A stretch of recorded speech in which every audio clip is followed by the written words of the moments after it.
लिन ने अजीब ढंग से मुंह चढ़ाया और अपना सिर पीछे खुजलाया। उसने हाथ उठाकर बताया क्या हुआ था। तलवार की ओर इशारा करते हुए उसने कहा, मुझे भी नहीं पता कि तलवार इस सपने में कैसे आ गई। सिल्वर मुस्कुराई और अपना मुंह ढक लिया।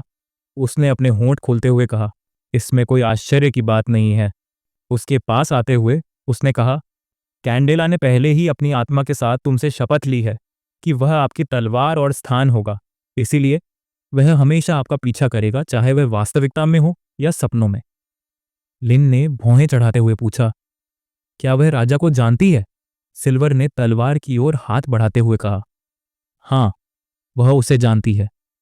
तलवार उठाकर उसने कहा, वह आखिरी राजा को जानती है, पागल राजा और प्लेग का स्रोत, जिसके बारे में लोग बात करते थे। एक बार उन्होंने उसकी भी पूजा की थी। मुस्कुराते हुए उसने कहा, वास्तव में यह वैसा ही है जैसा उसने तुम्हें बताया था। वहां कोई प्लेग नहीं है और वह पागल नहीं हुआ। अल्फ्रेड का राज्य स्वयं कैंडेला ने नष्ट कर दिया। उसने आंखें सिकोड़ लीं। तलवार घुमाते हुए उसने कहा, मनुष्य ने इतिहास के इस भाग को पहले ही एक अन्य भाग के साथ मिला दिया है। लिन तलवार को घूरता रहा।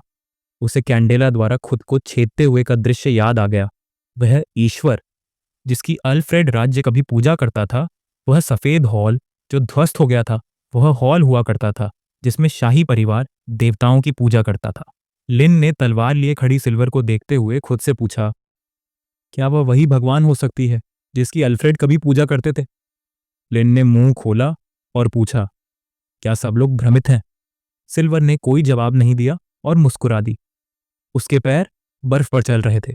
लिन की ओर मुड़कर सिल्वर ने कहा, जैसे ही उसने अपनी आत्मा को मुक्त किया, उसने उसे वह सब कुछ दे दिया जो उसके पास बचा था, उसकी यादें भी। लिन ने तलवार हाथ में ले ली। सिल्वर मुस्कुराई और उससे कहा, वह अभी तक सारी यादें समझ नहीं पाया है। लिन ने सिर उठाकर कहा, सब कुछ जाना पहचाना है। मैंने खुद देखा और महसूस किया है, लेकिन मैं जानता हूं कि मेरे साथ ऐसा नहीं हुआ। सिल्वर मुस्कुराई। फिर लिन ने तलवार उठाई। सिल्वर उसके पीछे खड़ी हो गई और बोली, वह उसे तलवार चलाने में महारत हासिल करने में मदद करेगी, और अगर वह कामयाब हो गया तो वह उसे बताएगी कि उलझन क्या है। लिन मुस्कुराया। वह अपना सब कुछ देना चाहता था। सिल्वर ने अपनी उंगली आगे बढ़ाते हुए कहा, शुरू करने से पहले मैं एक सवाल पूछना चाहती हूँ। सफेद फूलों से भरे मैदान के बीच में खड़े होकर उसने उससे पूछा, क्या तुम जानते हो कि एथर क्या है? लिन ने अपनी तलवार पर किसी चीज को देखा और सोचा। गूढ़ विज्ञान में ईथर को सबसे पहला तत्व कहा जाता है। ईथर की अवधारणा का आविष्कार प्राचीन ग्रीस में दार्शनिक अरस्तू ने किया था। लिन को बिजली का झटका लगा। उसने आसमान की तरफ देखा और उसे एहसास हुआ, ये सब ईथर ही है। लिन ने मुट्ठी भींचते हुए कहा, यह जगह कोई सपना नहीं है। उसने सोचा, शायद वह अंतरिक्ष के किसी और हिस्से में पहुंच गया होगा। लेकिन स्याही ने उसे इस दुनिया में क्यों भेजा? लिन ने मुंह खोला। अपने आसपास के अंतरिक्ष को देखते हुए उसने पूछा, क्या यह सपना ईथर का है? सिल्वर ने मुंह पर हाथ रख लिया और कहा, सब कुछ सही है, और चूंकि तुम्हें सब पता है, तुम खुद ही मूल बातें समझ लोगे। लिन उसकी ओर मुड़ा और बोला, मुझे सब कुछ ठीक से समझ नहीं आया। सिल्वर ने फिर अपनी उंगली आगे बढ़ाते हुए कहा, हम अभी भी बुनियादी बातें छोड़ देंगे। लिन का पूरा शरीर कांप उठा। वह उसकी पीठ देखते हुए घुटनों के बल गिरने को तैयार था।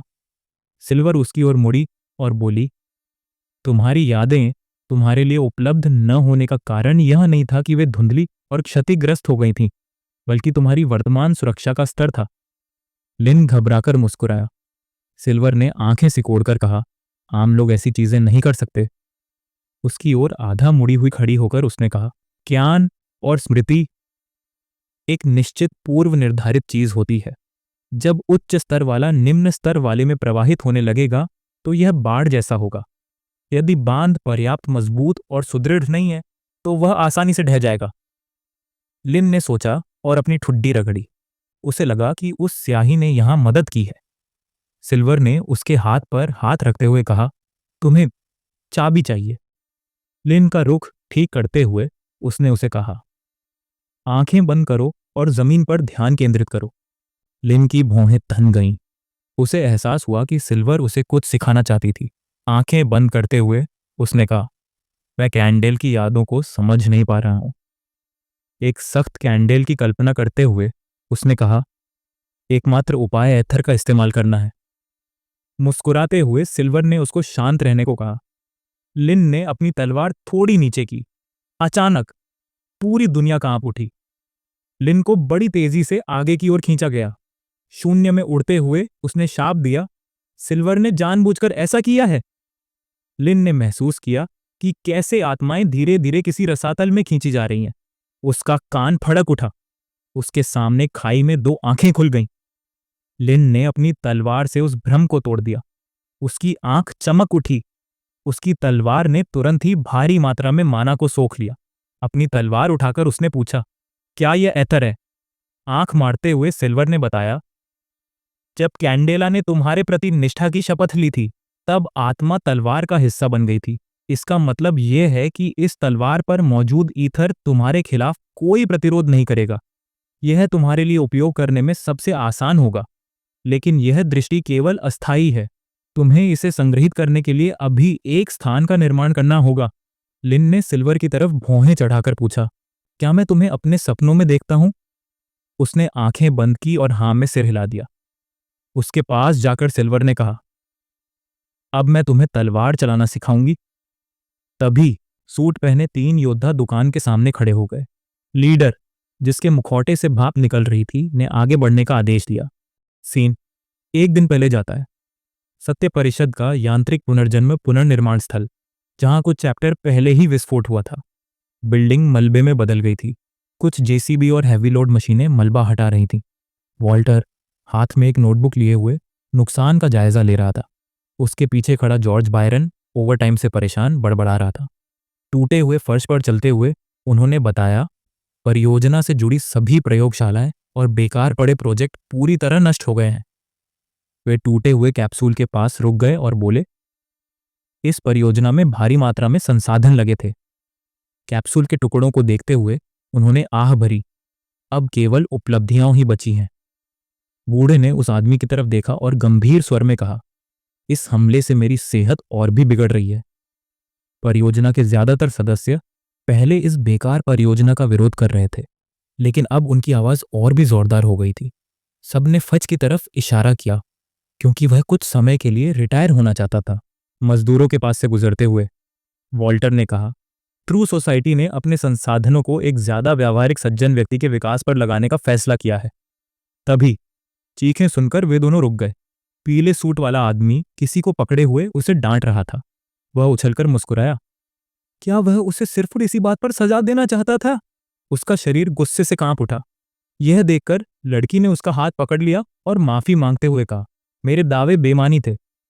फिर उस लड़की ने मुस्कुराते हुए तंज कसा, अगर वह ऐसे कामों को अपराध मानता है तो उन लोगों का क्या किया जाए जिन्होंने धूर्तता से उसे पूरी तरह से पाश्चुरीकृत नहीं किया? आदमी की आंखें गुस्से से चमक उठीं। उसने हाथ उठाया। वह उसे मारना चाहता था, लेकिन लड़की ने उसे फिर याद दिलाया, तुम बहुत नाकाबिल हो। उस आदमी ने अपनी मुट्ठी और भी कस ली। उस वक्त लड़की और भी जोर से मुस्कुराई। उसने उस आदमी का हाथ पकड़कर तंज भरे लहजे में पूछा, क्या हुआ? डर गया था? फिर उसने उसका हाथ हटाते हुए कहा, मुझे और भी काम है। अपनी एक आंख बंद करते हुए उसने व्यंग्य भरे स्वर में कहा, यह सब समय की बर्बादी है। इसके बाद उसने एक जादुई घेरा बनाया और नाटकीय ढंग से बोली, मुझे कुछ भी करने की इजाजत है। उसने अपने चेहरे से हाथ हटा लिया और कहा, अब उनका मन कभी नहीं भरेगा। कुछ ही पल बाद वह अपनी जगह से गायब हो गई। जॉर्ज बायरन क्रोधित होकर चिल्लाया, वह कौन है? यह बच्चा कहां से आया है? वॉल्टर ने शांत स्वर में उत्तर दिया, लैंडन, वैज्ञानिकों का मुखिया, सत्य का अन्वेषक, अति विकृत चेतना वाला महत्वाकांक्षी व्यक्ति है। अवतार प्रकट करके उस वृद्ध ने गंभीर स्वर में कहा, संभवतः यहां कोई राक्षस प्रकट हुआ है। तभी कोई अंदर आया और बोला, वह यहां नहीं है। कर्मचारी ने अपनी नोटबुक नीचे करते हुए कहा, डिप्टी साहब का आदेश आया है। वॉल्टर ने हाथ उठाकर पूछा, क्या आदेश है? वैज्ञानिकों ने भौहें चढ़ाईं और कहा, सत्यान्वेषी शायद दुकान की ओर जा रहे हैं और इस मिशन का उद्देश्य उन्हें वापस बुलाना है। वॉल्टर और जॉर्ज बायरन उसकी बातें सुनकर डर गए। ध्वस्त इमारत में शोरगुल और चीख पुकार मच गई। उसी समय मय स्ट्रीट की गली में लैंडन मुस्कुरा रहा था। अपनी एक आंख हाथ से ढकते हुए उसने कहा, उन्हें अपनी जानकारी का सारांश देना है। सत्य साधक दल के सभी सदस्यों के दांत निकल आए जब लैंडन ने तंज भरे स्वर में कहा, मैं शायद एक साधारण व्यक्ति हूं। अधीनस्थ ने हाथ उठाकर आपत्ति जताई। हो सकता है कि वह अपनी ताकत छिपा रहा हो, लैंडन ने हाथ उठाकर कहा। चैम्बर ऑफ कॉमर्स के लोग वहां बुलाए गए हैं और यह बहुत डरावना है। उसकी आंखें चमक उठीं। मिनी सिंहासन पर बैठा आदमी पूछेगा, एल्व्स का राजा मंच पर क्यों आया है? और वह खुद मुस्कुराते हुए उसने रहस्यमयी ढंग से कहा, शायद मालिक असल में स्नो ही है। लैंडन के बगल में खड़े पट्टीदार आदमी ने कहा, वह अभी भी मजबूत हो सकता है, क्योंकि मेरी जानकारी के अनुसार कुछ संदिग्ध हो रहा था। लैंडन सिंहासन से उछलकर बोला, मैं तुम्हारी चिंताओं को समझता हूं। अपने सूट बुलाते हुए उसने आत्मविश्वास से कहा, मैं पूरी तरह तैयार हूं। फिर उसने बताया, हम ये एक्सोस्केलेटन खुद बना रहे हैं, मेरे सारे ज्ञान और संसाधनों का इस्तेमाल कर रहे हैं। मुस्कुराते हुए उसने कहा, हर सूट में अनोखे गुण हैं और ये उच्च गुणवत्ता वाली सामग्री से बने हैं। जमीन पर पड़े हथियारों की ओर इशारा करते हुए उन्होंने कहा, अगर कोई मुसीबत आई तो हमारे पास जवाब देने के लिए कुछ होगा। जल्द ही पूरी टीम ने अपने अपने सूट पहन लिए। वे सीधे किताबों की दुकान की ओर दौड़ पड़े। आसमान में चांद चमक रहा था। चोरों का एक झुंड अंदर घुस आया। चारों ओर देखते हुए लैंडन ने शांत स्वर में कहा, यहां सब कुछ बहुत साधारण है। उसने छलावरण सक्रिय कर दिया। वह मन ही मन दूसरी मंजिल पर चढ़ने लगा और सोचने लगा, मालिक बहुत घमंडी है, क्योंकि उसने सुरक्षा घेरा बनाने की जहमत नहीं उठाई। गारगोयल ने कोई गंभीर खतरा महसूस न करते हुए अपनी जगह से हिलने की कोशिश नहीं की। उनमें से एक ने किताब ले ली। लिन ने आंखें खोली। उसे बहुत पसीना आ रहा था और उसने कहा, अगर मैं थोड़ी देर और यहां रहा तो मैं उठ नहीं पाऊंगा। उसे पिछली दुनिया का कौशल तंत्र याद आ गया। उसने सोचा, अगर वह मुझे यह तंत्र दे दे तो स्तर बढ़ाना आसान हो जाएगा। तभी एक मशीन गन की नली दरवाजे से गुजरी। लिन की आंखें चौंक कर चौड़ी हो गईं। उसे एहसास हुआ, जो अंदर आया था वह निश्चित रूप से मून नहीं बल्कि एक डाकू था। लिन ने तलवार पकड़ ली और अपने नए हुनर का इस्तेमाल करने का फैसला किया। वह आगे बढ़ा। पल भर में तलवार दुश्मन की गर्दन पर थी। लिन खुद रुक गया, उसके पीछे खड़ा हो गया। लैंडन ने चौंक कर अपना मुंह खोल दिया। लिन की आंखें चमक उठीं जब उसने उससे पूछा, क्या तुम डाकू हो? कुछ पल पहले भारी सूट पहने एक आदमी ने जमीन पर पैर रखा। मुस्कुराते हुए लैंडन ने मान लिया कि यह दुकान का मालिक है और किसी खतरे का कोई संकेत भी नहीं था। इसलिए ये थोड़ा उबाऊ भी लग रहा था, लेकिन उसे नहीं पता था कि उन्हें यहाँ कुछ दिलचस्प मिलेगा भी या नहीं। लैंडन कमरे में दाखिल हुआ। उसने एक कदम आगे बढ़ाया। अचानक उसके सामने की जगह में अशुभ खोपड़ियां प्रकट हुईं। उसकी आंखें घबराहट से चौड़ी हो गईं। उसे समझ नहीं आ रहा था कि क्या हो रहा है या यह भयानक आभा क्या है। और फिर उसे एहसास हुआ कि अब वह मर जाएगा, क्योंकि वह हिल नहीं सकता था।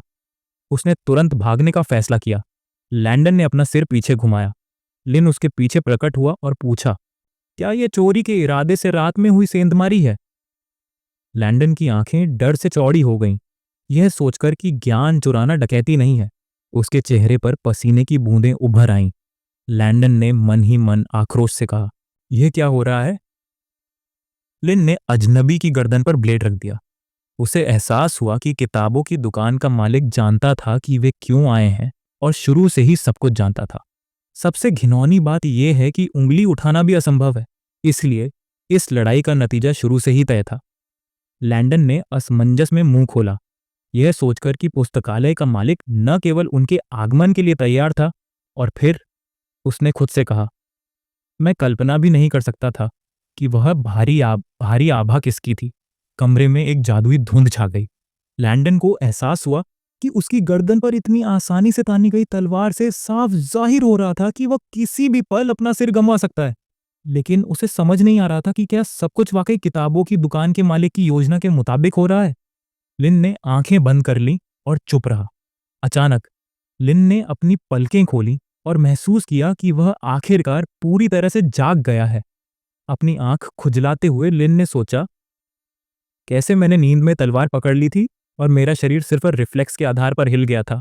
लेकिन फिर भी, हालांकि वह चोर को अचानक पकड़ने में कामयाब रहा था, उसे भविष्य में और प्रशिक्षण की जरूर थी।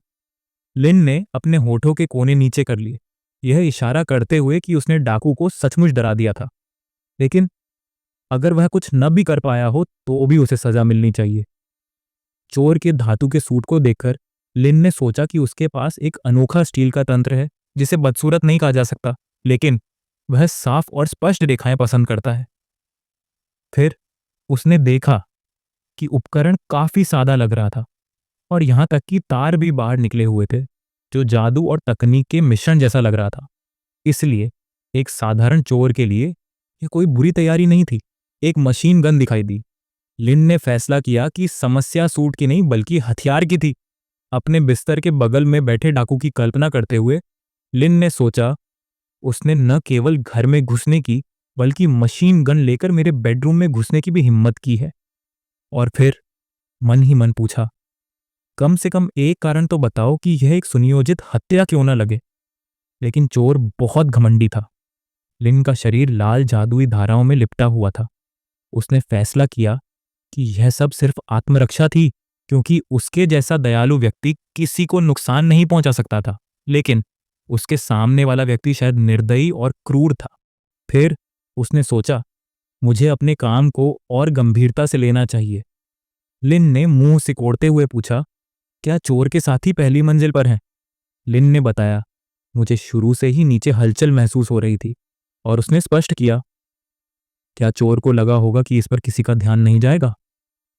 जिस पर लैंडन की आंखें घबराहट से चौड़ी हो गईं। धातु के सूट पहने लोग अलमारियों को देख रहे थे।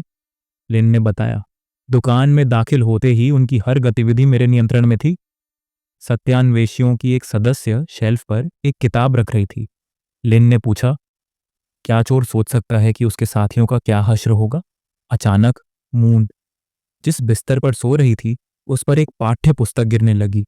डर के मारे उसकी आंखें छोटी हो गईं। मून ने अपना पैर छप्पल में डाल दिया। वह दौड़कर आगे बढ़ी।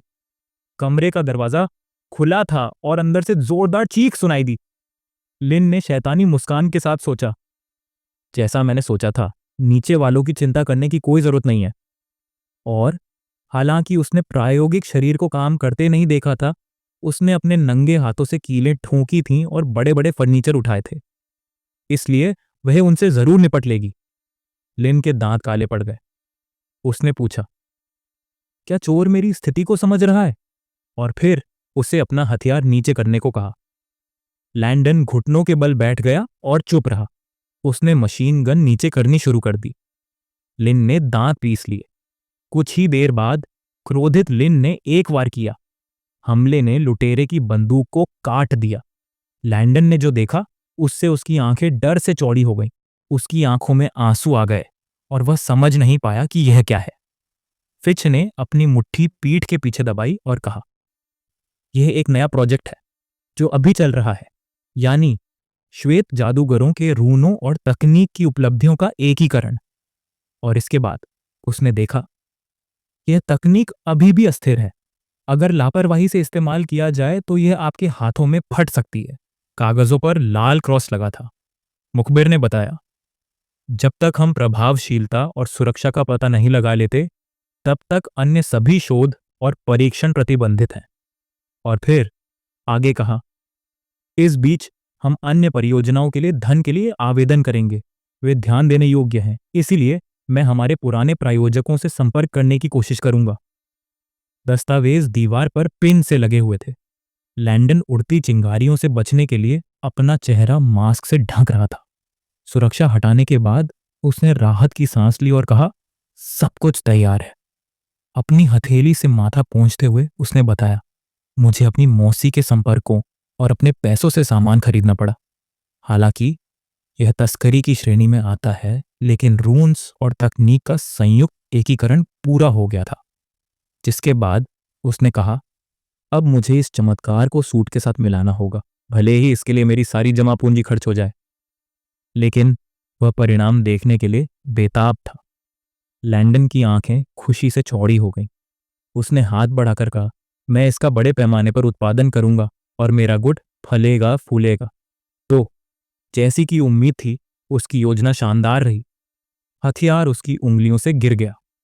लैंडन को लगा कि उसकी मेहनत का फल तलवार ने बर्बाद कर दिया। लिन ने डाकू के कंधे पर ब्लेड रख दिया। दोनों चुप रहे। दांत पीसते हुए लिन ने उसे आगे बढ़ने को कहा। लैंडन फूट फूट कर रोने लगा और सोचने लगा, किताबों की दुकान के मालिक ने मेरा हथियार, जो एक कलाकृति थी और मेरे ज्ञान का सर्वोच्च प्रतीक था, पहले ही कैसे नष्ट कर दिया। जो अब ऐसा लग रहा था जैसे किसी ने उसे चुरा लिया हो।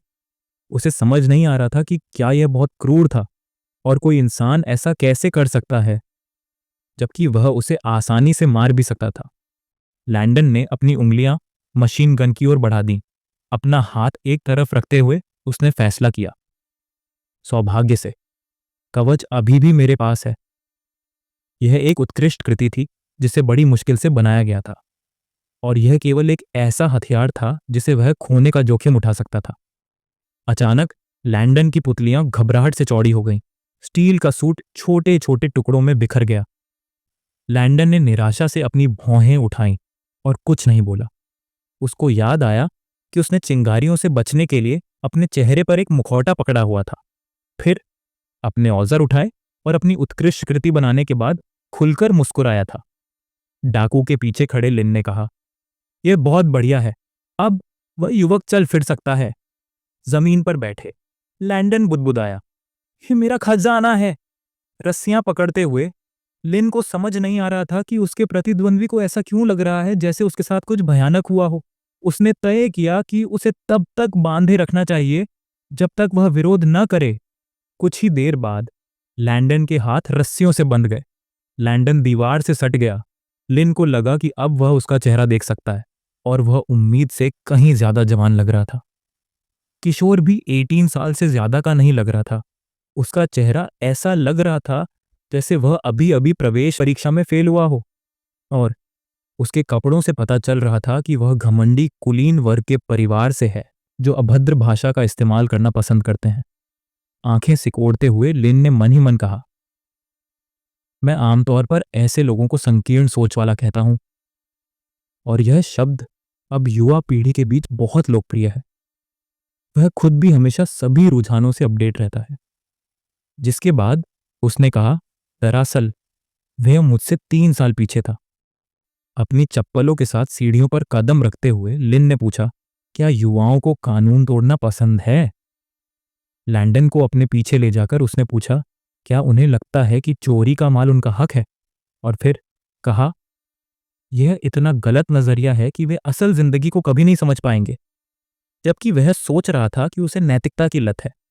अपनी आंखें बंद करके लिन ने बताया, चोर ही उन आविष्कारों का रचेता था, और जाहिर है कि उसमें एक ऐसी प्रतिभा थी जो जल्द ही गायब हो सकती थी। जिसके बाद उसने स्पष्ट किया, क्या वह युवक यह समझता है कि उसे चोरी करने के लिए मेरी दुकान में सेंध नहीं लगानी चाहिए थी? भौहें चढ़ाते हुए लैंडन चिल्लाया, मेरे पास कुछ भी करने का समय नहीं था, और पुस्तकालय के मालिक ने मेरी रचना को नष्ट कर दिया। लिन ने सिर घुमाकर पूछा, क्या चोर किसी और के घर में घुसकर चोरी करने की कोशिश को सही ठहरा रहा था, या यह कहना चाहता था कि हर चीज के लिए वह खुद जिम्मेदार है? लिन ने अपनी भौहें नीची करके कहा, चोर को खुश होना चाहिए कि उसने अपने लिए मुसीबतें खड़ी नहीं की, वरना वह इतनी आसानी से नहीं बचता। और फिर सोचा, एक शिक्षक होने के नाते मुझे ऐसे अवज्ञाकारी और विद्रोही गुंडों से सबसे ज्यादा नफरत है। लैंडन डर से कांप उठा। कमरे में दाखिल होते ही लिन ने बताया, मैं अपने साथियों के साथ यहीं बैठकर पुलिस का इंतजार करूंगा। स्टील सूट पहने लोग चुपचाप जमीन पर लेटे हुए थे। मुंह आंखें फाड़े बॉस की तरफ मुड़ी। आंखें चौड़ी करके बॉस की ओर मुड़ा और पूछा, अब क्या करना है? लिन ने आंखें सिकोड़ लीं और चुप रहा। लुटेरों को देखकर लिन को लगा कि वे 7 लोग हैं, और हमेशा की तरह एक सामान्य योजनाबद्ध ऑपरेशन। फिर उसने मान लिया कि जब उन्हें दुकान में पैसे नहीं मिले तो उन्हें एहसास हुआ कि उन्होंने टारगेट को गलत चुना है। इसलिए उन्होंने कीमती सामान लेने का फैसला किया होगा, और जिसे मैंने पकड़ा है वह ऊपर से कुछ चोरी छिपे करने की कोशिश कर रहा था। तो मैं अनुमान लगा रहा हूं कि वह लीडर है। उनके लीडर ने ही उनके पास जाने का फैसला किया, लेकिन पकड़ा गया और वह एक से अधिक का सामना नहीं कर सकता था। लेकिन उन्हें उम्मीद नहीं थी कि मून जैसा कोई प्रोफेशनल उनकी दुकान में होगा। लिन ने आंखें सिकोड़ते हुए मून की तारीफ की। उसने विरोधियों की तरफ सिर घुमाया और चुप हो गई। मून ने अपनी बाहें मोड़ लीं और आंखें चौड़ी कीं। उसको समझ नहीं आ रहा था कि उसने कुछ खास किया भी है या नहीं। जमीन पर लेटे हुए चोर चीख चीख कर मदद मांग रहे थे। मून ने नीचे से आने वाली आवाज सुनी। जब वह नीचे आई तो देखा कि ये लोग पहले से ही हाथों में किताबें लिए जमीन पर लेटे हुए थे। स्टील सूट वाला आदमी जमीन पर रेंग रहा था। मून सोच रही थी कि वे कितने डरे हुए हैं। कुछ तो जोर जोर से हंस भी रहे थे और कुछ भागने की कोशिश कर रहे थे। दरवाजे की तरफ दौड़ते हुए मून को एहसास हुआ कि उसने तुरंत दरवाजा बंद कर दिया था ताकि वे भाग न सकें। हाथ जोड़ते हुए उसको एहसास हुआ कि चूंकि बॉस ने उसकी तारीफ की है, इसका मतलब है कि सब कुछ सही ढंग से हुआ है। लैंडन की आंखें डर से चौड़ी हो गईं। लिन ने कहा, वह अपनी सहायक के साथ भाग्यशाली था और मून को उसकी मदद के लिए धन्यवाद दिया। जिस पर मून ने कहा, उसने कुछ भी नहीं किया, ये तो उसका काम है। लिन ने उसे चोरों पर नजर रखने के लिए कहा, जबकि वह पुलिस को बुलाता है। जिस पर वह चिल्लाई, चिंता करने की कोई जरूरत नहीं है क्योंकि कोई भी उससे बच नहीं पाएगा। मून लैंडन की पुतली में रिफ्लेक्ट हुई। लैंडन को याद आया कि वह उससे पहले भी मिल चुका है, लेकिन यह असंभव था।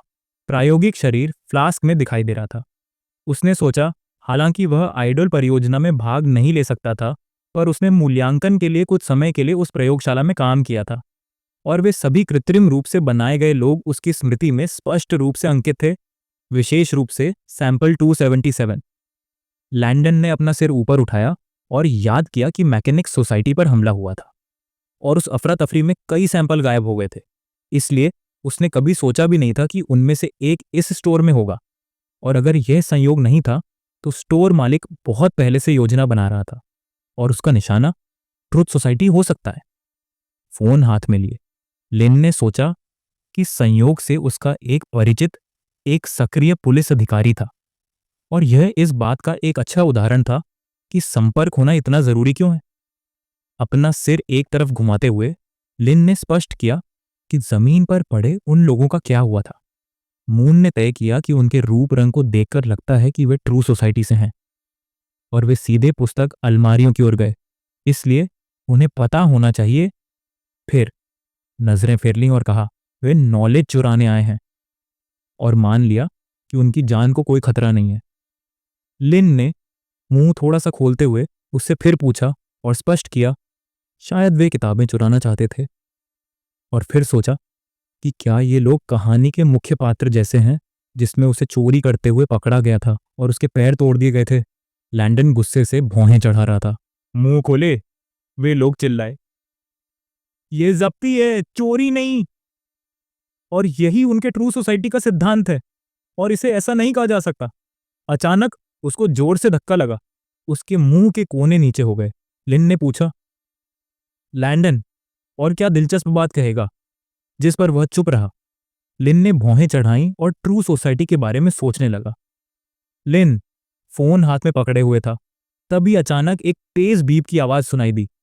उसने मून को चुप रहने का इशारा किया और फोन से आवाज आई, मिस्टर लिन, आपको क्या हुआ? लिन को एहसास हुआ कि रात होने के बावजूद क्लाउड को नींद नहीं आ रही और उसने अंदाजा लगाया कि मुख्य पर्यवेक्षक का काम वाकई मुश्किल है और अगर गौर से देखा जाए तो ये लड़का बहुत भरोसेमंद है। फिर उसने मून को रस्सी थमा दी और इतनी देर से फोन करने के लिए माफी मांगी। मुस्कुराते हुए लिन ने बताया, मामला कुछ ऐसा था कि कई लोग उसकी दुकान में घुस आए। लिन के हाथ से फोन छूट गया और उसमें से एक उलझा हुआ सवाल सुनाई दिया। लिन ने फोन पकड़ लिया और धमाके की आवाजें सुनाई दी, जिसके बाद क्लाउड ने माफी मांगी और 1 मिनट रुकने को कहा। अपना हाथ पीछे खींचते हुए क्लाउड चिल्लाया, सभी मेरे पीछे आए। उनके सामने एक शक्तिशाली विस्फोट हुआ और वो चिल्लाया, दूसरा समूह आगे बढ़े, तीसरा समूह कवर करे और चिकित्सक पहले गंभीर रूप से घायलों की देखभाल करे। लिन फोन हाथ में पकड़ा हुआ था। और उसमें से क्लाउड को चिल्लाते हुए सुना जा सकता था, मैं इन सब कमीनों को जमीन में गाड़ दूंगा और जब ये पकड़े जाएंगे तो उनकी आंखें निकाल लूंगा। लिन ने घबराकर अपनी भौहें ऊपर उठाईं और मान लिया कि उन्होंने अपराधियों को लाइव पकड़ा है। और क्लाउड में अच्छी कला और वाक्पटुता थी जो उसने जोसेफ से सीखी थी। लिन खिड़की के पास खड़ा था और उसने मून से कहा, वह क्लाउड की कई बात याद न रखे, जिस पर वह मान गई और उसको लगा कि आज शहर काफी शांत लग रहा है। कुछ पल बाद उसके हाथ में रखे फोन की बीप बजी। खून से लथपथ मुंह थोड़ा खुला हुआ था। क्लाउड ने लिन से माफी मांगी। एक विशाल राक्षस पर बैठे क्लाउड ने बताया, हमने हाल ही में ब्लड फीस्ट के निशान देखे थे और उनके मिलने की एक जगह ढूंढ ली थी और घात लगा लिया था। और फिर बताया, हम उनमें से ज्यादातर को पकड़ने में कामयाब रहे, लेकिन कुछ भागने में कामयाब रहे। आंखें बंद करते हुए लिन ने कहा, चिंता की कोई बात नहीं है, क्योंकि काम पहले आता है। अपना मुंह खोलते ही लिन को अचानक एहसास हुआ कि ब्लड फीस्ट बहुत जाना पहचाना लग रहा है और वाइल्ड ने किताब लेने आते समय इसका जिक्र भी किया था। लिन के हाथ में एक प्याला था और वाइल्ड वाइल्ड ने बताया कि हाल ही में ब्लड फीस्ट नाम के एक संगठन ने उसे अपने साथ शामिल होने के लिए आमंत्रित किया है। मेज पर बैठे लिन ने उससे पूछा था, वह क्या करते थे? और उसने जवाब दिया, उसने सुना है यह लोगों का एक समूह है जो एक साथ मिलकर इधर उधर घूमते हैं और विचारों का आदान प्रदान करना पसंद करते हैं। जिसके बाद लिन ने तय किया कि यह किसी वित्तीय पिरामिड जैसा घोटालेबाजों का समूह है। और कुछ बातें कहने के बाद वाइल्ड ने इसमें शामिल होने का विचार त्याग दिया। चेहरे पर उंगलियां रखते हुए लिन को लगा कि वह इस समूह के बारे में फिर से सुन रहा है और इसी संदर्भ में। और उसने सोचा कि वे सिर्फ धोखेबाज हैं, लेकिन पता चला कि वे एक असली आतंकवादी संगठन थे। एक डॉक्टर दीवार के पीछे छिपा है।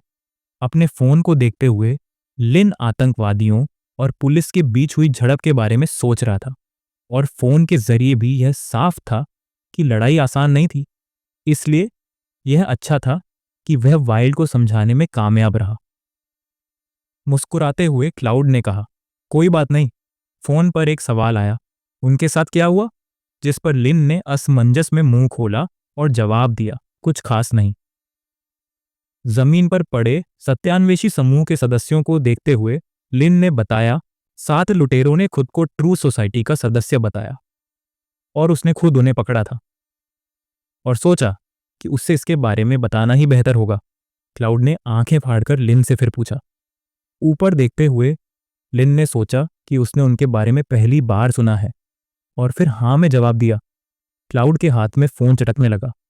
माथे पर हथेली रखते हुए उसने सोचा कि टीचर ने जो रोकने की कोशिश की थी वह तो हो ही गया और मिस्टर लिन और ट्रू सोसाइटी की मुलाकात हो गई है। इसलिए वह बस यही उम्मीद कर सकता है कि ट्रू सोसाइटी के साथ सब ठीक हो जाएगा। आंखें बंद करते हुए क्लाउड ने कहा, वह सब समझ गया है, और पूछा, क्या वह कुछ देर उन पर नजर रख सकता है? लिन ने मुस्कुराते हुए कहा, वह रखेगा, और फिर उसे धन्यवाद दिया। लिन के हाथ में फोन से क्लाउड ने उसको अलविदा कहा। हाथ नीचे करते हुए लिन ने कहा, जब तक पुलिस नहीं आ जाती वह खुद उन पर नजर रखेगा। लिन ने मून से कहा, वह उनके हथियार और कवच ले ले और उन्हें बांध दे, बस इतना कि वे भाग न पाएं। और उसने जवाब दिया, सब कुछ हो जाएगा। जबकि लैंडन ने डर के मारे अपनी भौहें उठाईं और सोचा कि अब अंत आ गया। उसके साथी जमीन पर लेटे हुए थे और लैंडन, इस शख्स के लिए मैं कंफ्यूज हूं। देखने से तो ये लड़की है, पर कहीं कहीं लड़के की तरह रिप्रेजेंट किया गया है। तो तुम कमेंट में बताओ इसे ही या शी क्या मानूं। और ये सोच रही थी कि वैज्ञानिक कैसे अपने दिमाग और तकनीक पर भरोसा करते हैं और उनका शारीरिक रूप दूसरों की तुलना में कमजोर है। दूसरे शब्दों में, इन सूटों के बिना वे अब भेड़िए के सामने खरगोश जैसे हैं। उसकी आंखों से आंसू बह निकले और उसने सोचा कि उसकी क्रिएशंस को नष्ट करना कितना आसान है और वे ये देखने से पहले उसके टुकड़े टुकड़े क्यों नहीं कर देते। जिसके बाद उसने मन ही मन उनसे उसे छोड़ देने के लिए कहा, क्योंकि वह यह सब नहीं देखना चाहती थी। स्टील के कवच की आस्तीन टूट गई। लैंडन की आंखें चौड़ी हो गईं, यह देखकर कि उन्हें कोई चोट नहीं लगी थी और लड़की ने उन्हें पीटा भी नहीं था। हालांकि वे भटके हुए लग रहे थे, क्योंकि वे हिल रहे थे और कांप रहे थे और कोई रो रहा था और अस्पष्ट रूप से बड़बड़ा रहा था।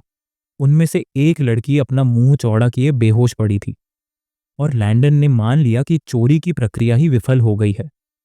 घुटनों के बल बैठे हुए उसने सोचा कि यह असंभव है और असफलता की संभावना बहुत कम है, लेकिन उसे समझ नहीं आ रहा था कि उनमें से कोई भी सफल क्यों नहीं हुआ।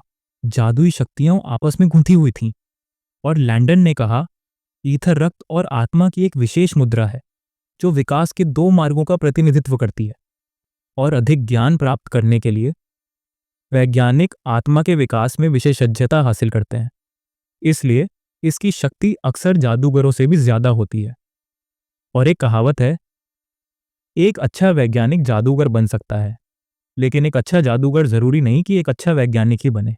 लाल बालों वाली लड़की ने अपना मुंह खोला और लैंडन ने बताया, आमतौर पर नॉलेज चुराना असंभव होने के दो कारण होते हैं। पहला है बहुत ज्यादा नॉलेज, और ऐसे में व्यक्ति को ज्यादा खाने और उल्टी जैसे लक्षण दिखाई देते हैं। बड़ी आंख चमक उठी और लैंडन ने कहा, दूसरा कारण बहुत ऊंचे स्तर पर नॉलेज की खोज है, और आमतौर पर यह प्राचीन या निषिद्ध अनुष्ठान, किसी उच्च स्तरीय क्षेत्र से जानकारी वगैरह होता है। और ऐसे में समस्या कहीं ज्यादा गंभीर होती है, क्योंकि आत्मा कांप रही होती है और खुद को चीर रही होती है। शरीर के साथ क्या हो रहा है इसकी तो बात ही छोड़िए, लैंडन ने भौहें चढ़ाते हुए कहा। अब वह जो देख रहा था वह सभी लक्षणों का एक साथ मिल जाना था, और शरीर और आत्मा दोनों को बहुत कष्ट हुआ था। मून ने उस लड़की को बांध दिया। इस पर मैं कुछ नहीं कहूंगा, तुम लोग खुद देख लो। आगे बढ़ने से पहले लाइक कर दो।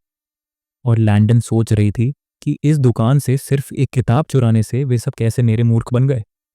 मून ने लिन को बताया, सब कुछ तैयार है। जिस पर लिन ने मुंह बनाते हुए सोचा कि इन लुटेरों की औसत उम्र लगभग 20 साल होगी, और यह एक काफी युवा समूह है। चोरों को रस्सियों से बांधा गया था। और लिन ने सोचा कि मून का बांधने का तरीका बहुत ही पेशेवर था, लेकिन उसे समझ नहीं आया कि उसने यह कहां से सीखा। लेकिन वह निश्चित रूप से एक प्रतिभाशाली थी और उसे भी उससे बहुत कुछ सीखना था। और फिर कहा, यह बहुत अच्छा था। लिन एक कुर्सी पर बैठ गया और सोचने लगा कि यह पूरी स्थिति सिर्फ किताबों की चोरी के कारण कैसे हुई। और हालांकि वह स्तब्ध था, अब वह उन पर इतना क्रोधित नहीं था। खिड़की से रोशनी कमरे में पड़ रही थी और लिन ने सोचा कि उसने उनके साथ कितना दोस्ताना व्यवहार किया था, और अब जब उन्होंने अपने हाथों में हथियार लेकर घुसपैठ करने की हिम्मत की, तो उन्हें अच्छे व्यवहार का सबक सिखाने का समय आ गया था। लैंडन की आंखें डर से चौड़ी हो गईं और लिन ने सोचा कि उन्हें यूं ही बांधे रखने के बजाय उसे उनके नेता से बात करने की कोशिश करनी चाहिए। लैंडन ने नजरें फेर लीं। लिन का मुंह नीचे हो गया और वह बोलने लगा। लिन ने अपनी टांगें क्रॉस करके पूछा, क्या यह सच है कि वे ट्रू सोसाइटी से हैं?